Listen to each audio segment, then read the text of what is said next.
Assalomu alaykum. Bizning YouTube'dagi obunachilarimiz hamda bizni obuna bo'lmasdan rekomendatsiyaga tushib qolganda shunchaki kuzatib qo'yadiganlar.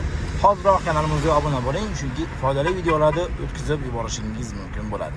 Navbatdagi videomizda ko'rib turganingizdek Lacetti, legendarniy Lacettida Pro 6 koreyskiy versiyasi avtomat korobka. Juda ko'p bu ham so'ralgan mavzu, bilasizlar, juda ko'p so'ralgan. Odatda ko'p qo'yardik-ku, lekin obzorlarini olmagan ekanmiz. Endi sizlar uchun foydali video bo'lishlik maqsadida gazlarini qo'yib, propallarini, ya'ni mashinani o'ziga xos ravishda hamma yo'g'ini to'g'rilab, parametriga to'g'ri keladiganlarni qo'yib turib, gazni sinayapmiz. Odatda bilasizlar, Pro 6 koreyskiylar xoh 3-pokoleniya bo'lsin, xoh 4-pokoleniya bo'lsin, juda ko'p holatlarda 3 holat edi. Endi bunga Yevropa gazida yechim qilganmiz va mana gazda yurib sinab kelyapmiz. Mashinamiz mana hozir istalgan svetoforga to'xtayotgan payti. Tabiiy holatda videoda o'chirmasdan qo'yaman. Mashina mana da turibdi. Svetoforga kelayotganda ham odatda bular o'chib qoladi. Edi, juda ko'p. Lekin mana bu hozir o'chgani yo'q.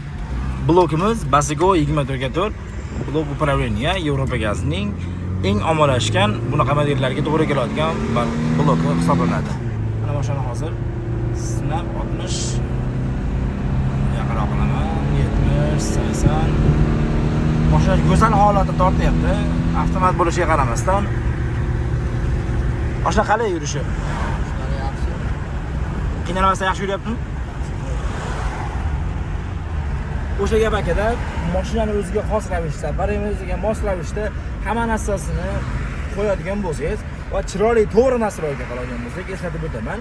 To'g'ri nastroyga qilinadigan bo'lsa, hech qanday muammo bo'lmaydi. Xoh u GDI bo'lsin, xoh u MPI bo'lsin, o'ziga xos qilib, bunaqa yurib, kalibrovkalarni to'g'rilaydigan bo'lsa, xudo xolasa, minib yurgan mashinangiz chotki yuradi. Albatta, Yevropa gazida blok upravleniyalarda. Qolganlarini gapirmayman. O'zimni boshimdan o'tkazganligim, ham sinovimdan o'tganligim uchun Yevropa gazida sizlarga ko'rsatib berishga harakat qilyapman. Mashina aytganimdek avtomat korobka mana juda chiroyli holatda ketyapti. Bu sizlarga isboti o'laroq video qilib ko'rsatishga harakat qilyapmanki, shaxsan ko'zim bilan ko'rganlarim, juda ko'p savollar berilgan, ligirovkalarga olib kelishgan avtomat korobka Pro 6lar juda ko'p holatda o'chib qolar edi. Tixot sekin tushib ketadi-da, o'chib qolar edi. Mana hozir biz o'zimiz yurib sinadik. Xudoga shukr, hali o'chgani yo'q. Mana hali D da razvorotda turibmiz. Ko'rib turgandek, mashinamiz o'chmagan holatda yuribdi.